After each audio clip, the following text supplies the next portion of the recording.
Shalom saudara-saudari yang terkasih di dalam Kristus Yesus. Kita berjumpa kembali di dalam ibadah kita lewat media sosial ini. Bersyukur dan berterima kasih kepada Tuhan karena kasih kesetiaannya, pemeliharaannya, sehingga kita telah memasuki minggu yang ke-23 di dalam masa PKPP ini. Tema kita hari ini adalah penghargaan bagi iman yang kokoh. Untuk mencapai suatu hasil, setiap daripada kita memerlukan adanya perjuangan. Untuk mencapai kemerdekaan, setiap negara juga perlu berjuang. Setiap perjuangan sudah pasti dia memerlukan pengorbanan. Begitu juga kita sebagai seorang Kristen. Untuk mencapai iman yang kokoh, untuk mendapatkan penghargaan di dalam iman kita, sudah pasti kita memerlukan pengorbanan dalam hidup ini. Dalam Alkitab ada disebutkan beberapa orang daripada pahlawan iman. Mereka adalah pahlawan rohani yang bukan hanya berjuang secara fisik, tapi secara rohani pun iman mereka telah benar-benar melalui ujian yang berat, ujian yang besar. Contohnya kita melihat Habel, karena iman ia telah mempersembahkan kepada Allah korban yang lebih baik daripada korban Kain. Henok, karena iman ia terangkat, ia tidak mengalami kematian, ia tidak ditemukan lagi karena Allah telah mengangkatnya. Nuh juga karena iman, Nuh dengan petunjuk untuk sesuatu yang belum kelihatan, dengan taat mempersiapkan batra untuk menyelamatkan keluarganya. Abraham, karena iman Abraham taat ketika ia dipanggil untuk berangkat ke negeri yang akan diterimanya menjadi milik pusakanya. Lalu ia berangkat dengan tidak mengetahui tempat yang dituju. Abraham juga karena iman, tak kala ia dicobai, dia rela mempersembahkan anaknya yang tunggal yaitu Ishak. Dan ada banyak lagi pahlawan-pahlawan iman yang berjuang tanpa takut dalam mempertahankan imannya di hadapan Tuhan dan di hadapan manusia. Bagaimana dengan engkau dan saya? 3 hari yang lalu, ada seorang saudari tua yang telah berpulang ke rumah Bapa yang di surga. Saudari ini telah berumur 88 tahun. Yang jadi masalah bukan karena umurnya, tapi karena kasihnya kepada Yesus, karena imannya kepada Tuhan. Pada saat dia berjumpa dengan siapa saja, dia selalu memberikan senyumannya yang khas dengan mengatakan "感谢主", yang artinya puji Tuhan, terima kasih Tuhan. Selain senyumnya, "感谢主"nya, dia juga memiliki hati yang murah, berkemurahan untuk menolong orang yang memerlukan pertolongan. Saya mengenalnya lebih daripada 15 tahun. Awalnya ia tinggal di Pekananas, dan ada saudara kita yang datang ke gereja Taman Yu ini yang membawa dia datang ke gereja. Setiap minggu dia datang ke gereja. Tapi setelah 3 tahun kemudian dia pindah ke rumah anaknya karena umurnya sudah semakin tua. Dia pindah ke rumah anaknya, dan dari rumah anaknya sudah tidak ada orang yang satu jalan dengan dia di daerah perkotaan untuk datang sampai gereja yang di sini. Tapi karena saudari tua ini dia suka datang ke gereja yang ada di sini, dia berusaha bagaimana supaya datang ke gereja di sini. Akhirnya dia mengambil bus. 3 kali dia harus bertukar bus untuk sampai ke gereja yang di sini. Karena kegigihannya, kecintaannya kepada Tuhan untuk sampai ke gereja, akhirnya menggerakkan anaknya yang laki-laki untuk menghantar dia datang ke gereja dan ikut beserta dia di dalam kebaktian. Tapi karena umurnya yang sudah semakin tua, akhirnya telah mencapai 80-an, kakinya agak lemah untuk naik ke tangga. Karena gereja kita yang ada di sini ada di tingkat 2, sehingga dia harus menaiki tangga. Kakinya lemah, tidak ada tenaga. Tapi dia tidak berputus asa, tidak mencari alasan untuk tidak datang ke gereja. Dia duduk di anak tangga, setangga demi setangga anak tangga itu, dengan pinggulnya dia naik sampai ke tingkat 2. Dia tidak merasa malu. Dia tidak mau merepotkan orang lain. Dia tidak takut diketawain orang lain. Tapi kegigihannya, ketekunannya, hatinya untuk datang ke gereja ikut dalam ibadah telah menggerakkan hati daripada banyak saudara-saudari seiman. Kita melihat banyak di antara kita memiliki keadaan yang lebih baik untuk berjalan, memiliki kereta, tapi mereka selalu memiliki alasan untuk tidak datang ke gereja. Alasan karena itulah, karena inilah. Tapi saudari tua ini, dia begitu gigih. Walaupun kondisi keadaan tubuhnya agak lemah, saya secara pribadi sangat menghargai saudari tua ini. Karena cintanya, kasihnya kepada Yesus pantas mendapat penghargaan yang tinggi daripada kita semua.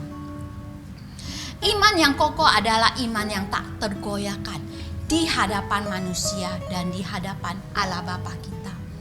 Bukan karena keadaan dan kondisi semuanya baik, semuanya terkendali.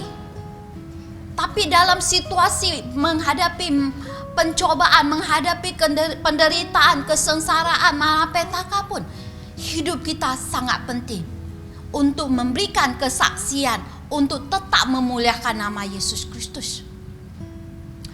Dalam Mazmur 71 ini, Daud memiliki 2 permintaan kepada Tuhan. Yang pertama adalah, janganlah ia dipermalukan di hadapan musuhnya. Yang kedua, supaya di masa tuanya jangan ia ditinggalkan. Daud dalam masa mudanya dia mendapatkan pengajaran yang sangat bagus, yang sangat berharga sekali dari Tuhan.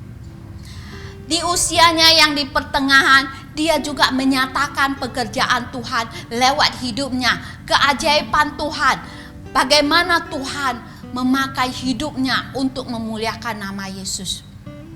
Di masa tuanya, harapan Daud adalah tetap sama. Tuhan tidak meninggalkannya. Dalam ayat yang ke-18 dan 19 dikatakan, juga sampai masa tuaku dan putih rambutku, ya Allah, janganlah meninggalkan aku, supaya aku memberitakan kuasamu kepada angkatan ini, keperkasaanmu kepada semua orang yang akan datang. Keadilanmu, Allah, sampai ke langit. Engkau yang telah melakukan hal-hal yang besar. Siapakah yang seperti engkau? Daud dalam hidupnya hingga masa tuanya, dia tetap menaruh kepercayaan dan imannya yang kokoh kepada Tuhan. Kita tahu Daud dalam hidupnya mengalami banyak kesengsaraan dan banyak pencobaan, banyak malapetaka. Malahan dia pernah tinggal di kemah musuhnya. Dia dilindungi oleh musuhnya, tapi Daud tetap mempertahankan imannya kepada Tuhan. Ini semua boleh terjadi karena apa?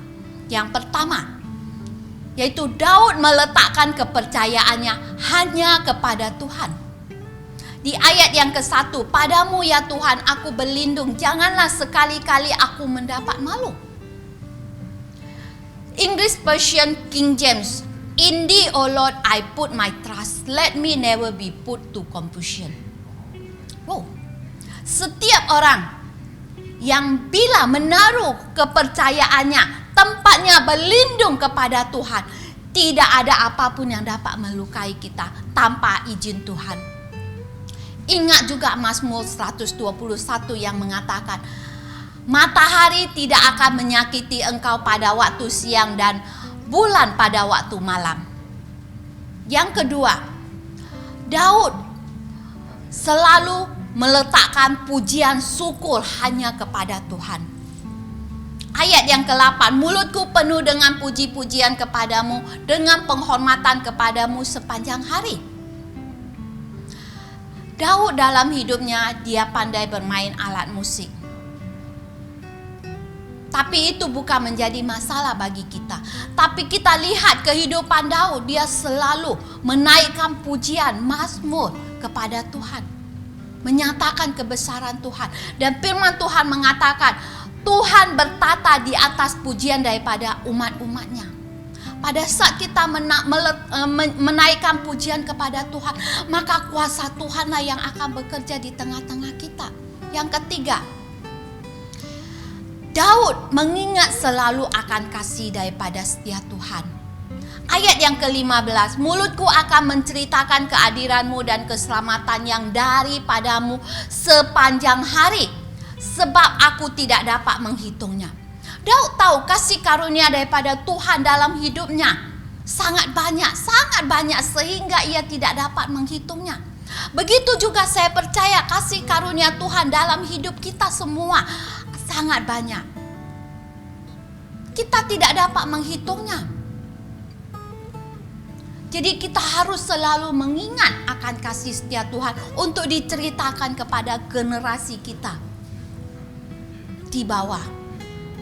Yang keempat, Daud mengatakan kekuatan hidupnya hanya datang daripada Tuhan. Ayat yang ke-16, aku datang dengan keperkasaan Tuhan Allah, hendak memasyurkan hanya keadilan-Mu saja. Jadi Daud mengakui kekuatannya, keperkasaan yang dia miliki, ini semuanya datang daripada Tuhan. Kita manusia memiliki keterbatasan. Kita tidak memiliki kekuatan, hanya Tuhan. Kekuatan Tuhanlah yang ada di dalam diri kita, yang memperbolehkan kita melakukan banyak hal. Di dalam dunia ini, orang percaya memang sangat banyak mengalami pencobaan, penderitaan, malapetaka. Tapi percayalah, Tuhan dapat memulihkan keadaan kita seperti perkataan Daud di dalam ayat yang ke-20 ini. Engkau yang telah membuat aku mengalami banyak kesusahan dan malapetaka. Engkau akan menghidupkan aku kembali, dan dari samudera raya bumi Engkau akan menaikkan aku kembali. Percayalah, segala sesuatu yang terjadi di dalam kehidupan kita ini ada hikmah di sebaliknya. Dan Tuhan akan menjadikan segala sesuatu indah pada waktunya. Jadi jangan kita berputus asa. Pertahankan iman kita. Pertahankan iman kita di hadapan manusia dan di hadapan Tuhan, supaya kita layak di hadapannya. Supaya di akhir kehidupan kita boleh mendapatkan penghargaan daripada iman kita. Jadi saudara-saudariku, marilah kita tetap beriman. Dengan iman yang teguh, iman yang kokoh, mengerjakan keselamatan kita sampai kepada tahap kesempurnaan kedatangan Tuhan Yesus yang kedua kali. Jadi tetap menaruh kepercayaan dan kasih setia Tuhan tidak akan pernah meninggalkan kita. Biarlah firman ini membangkitkan semangat kita untuk tetap mempertahankan iman kita sampai kedatangan Tuhan Yesus yang kedua kali. Amin. Mari kita berdoa. Haleluya. Bapa yang di surga, hamba percaya kasih-Mu akan terus menguatkan kami semua anak-anak-Mu ya Tuhan. Bagi kami yang mendengarkan firman ini, baik yang ada di rumah atau di luar, di mana saja kami berada Tuhan, biar Roh Kudus-Mu terus Tuhan mengingatkan kami Tuhan akan kasih setia-Mu tidak akan pernah berkehabisan dalam kehidupan kami. Di dalam kehidupan kami apapun yang kami hadapi Tuhan, kami akan terus dengan kasih karunia-Mu yang cukup bagi kami mempertahankan iman kami di hadapan manusia dan di hadapan-Mu ya Tuhan. Tolong kami anak-anak-Mu ya Tuhan, yang pada saat ini Tuhan yang menghadapi Tuhan masalah Tuhan, biar Tuhan Roh Kudus-Mu terus menguatkan mereka, menghibur mereka, menolong mereka untuk melaluinya ya Tuhan. Terima kasih, berkati anak-anak-Mu, lindungi mereka mulai saat ini Tuhan. Mereka boleh terus Tuhan bergiat mengerjakan iman mereka untuk mencapai tahap kesempurnaan sampai kedatangan Engkau yang kedua kali. Terima kasih Tuhan, berkati anak-anak-Mu dalam nama Yesus Kristus hamba berdoa. Amin. Amin. Tuhan memberkati kita semua.